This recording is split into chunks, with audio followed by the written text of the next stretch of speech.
5.5 Mirrors and Water. Welcome back. Throughout Silent Hill 2, we can encounter various mirrors as well as water in different forms. I believe that many of these have a symbolic meaning, and so I will give you a few examples in this video and provide some theories as to how they could be interpreted. With regards to this, I would also like to quote two short passages by Carl Gustav Jung, Swiss psychoanalyst and founder of analytical psychology, who once wrote the following. I worked with the German text, by the way, so this is my own translation of it.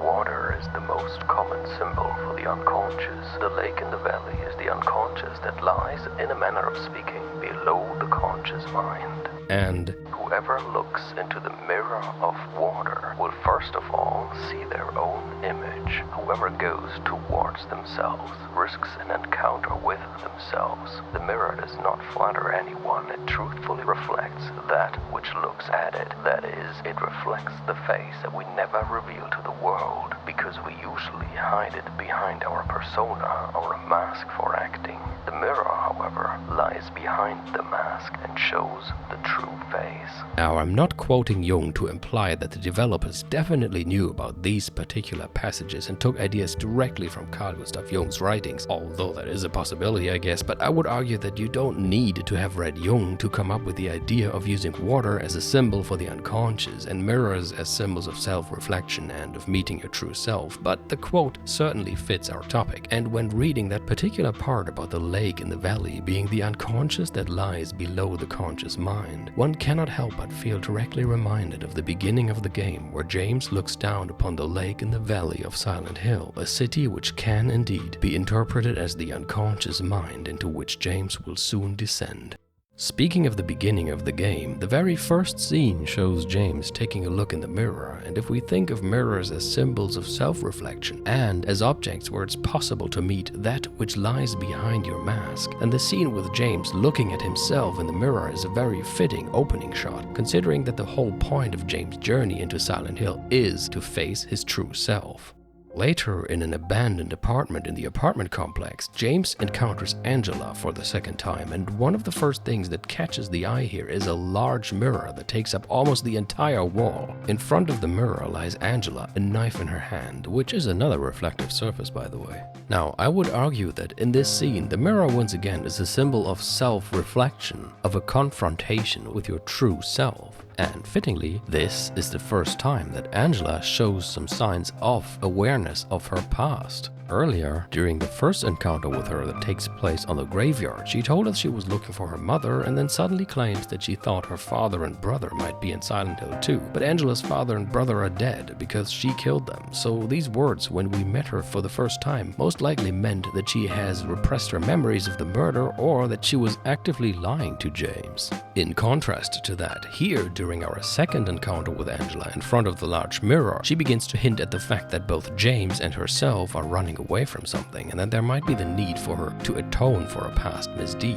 In particular, when James tries to persuade Angela to put away the knife, telling her that there's always another way, Angela replies with, "そうでもジェームスだって同じでしょう。逃げるのは楽だし、それに少しだけ許される気がする." The official English line here is, Really? But you're the same as me. It's easier just to run. Besides, is what we deserve.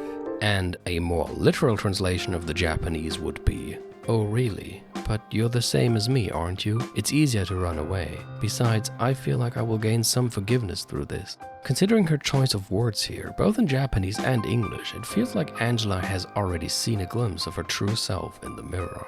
And, as mentioned before, a mirror's reflective property can also link it to water, and water is a common symbol for the unconscious mind. So if she did repress her past, then one could even say that in this room Angela has had a first successful confrontation with that which lies beyond the mirror, beyond the surface of her unconscious mind. In this regard, the fact that the mirror creates clearly visible duplicates of both characters in the scene could also be a visual hint at their two sides, the one side that is running from the truth and the unfiltered reflection inside the mirror that knows everything. Now, James' reaction to her words is fairly interesting. Just a moment ago he was sitting next to Angela, talking to her with a gentle voice, but suddenly when he hears her claiming he was the same as her, he stands up as if to distance himself from her and frantically declares that he is not like Angela. No, I'm not like you. Here we can see that James is not yet ready to stare into the mirror and face his true self.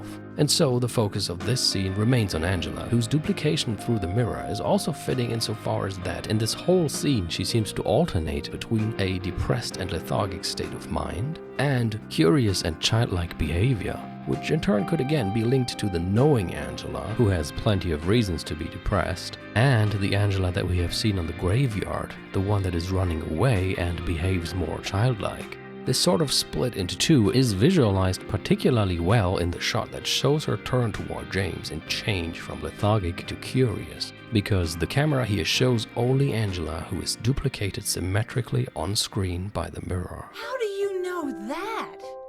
Next, let's turn our attention to literal water. Before James can leave the apartment complex, he comes across Pyramid Head, who immediately attacks him. James cannot flee, however, as the door behind him won't open anymore, and the staircase that leads to the ground floor is flooded with water. This water, however, is murky. There is no reflective surface that could act like a mirror of self-reflection. Rather, this water might be interpreted as a representation of the darker and unpleasant parts of the unconscious mind that contain repressed feelings and desires, making it a fitting backdrop for the encounter with Pyramid Head, who represents James' repressed guilt and his unconscious wish to be punished. And once you have dealt enough damage to Pyramid Head, he will start walking down the stairs into this murky water, as if to visualize that he was temporarily returning to the depth of the unconscious mind from which he had emerged.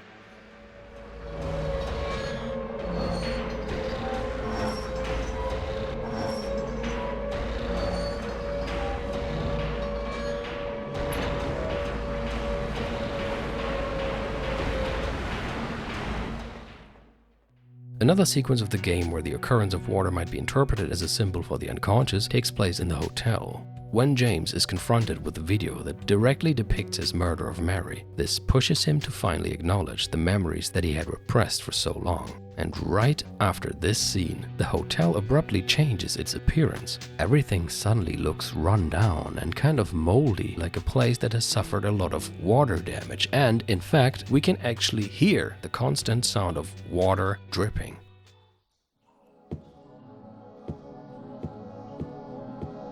So if we think of water as a common symbol for the unconscious, then you could say that all that which James had repressed and pushed into his unconscious mind is now leaking out everywhere since it has finally been exposed. The basement of all places, which could spatially be associated with the unconscious mind again, since it is the part furthest down in this building, is even flooded with water now. Alright, that marks the end of this video. In the next one, I will begin to discuss some more concrete examples of the various types of manifestations that can be found within Silent Hill 2.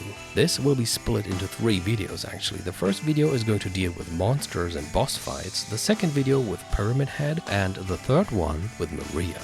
As usual, I hope to see you there. And as always, take care and goodbye.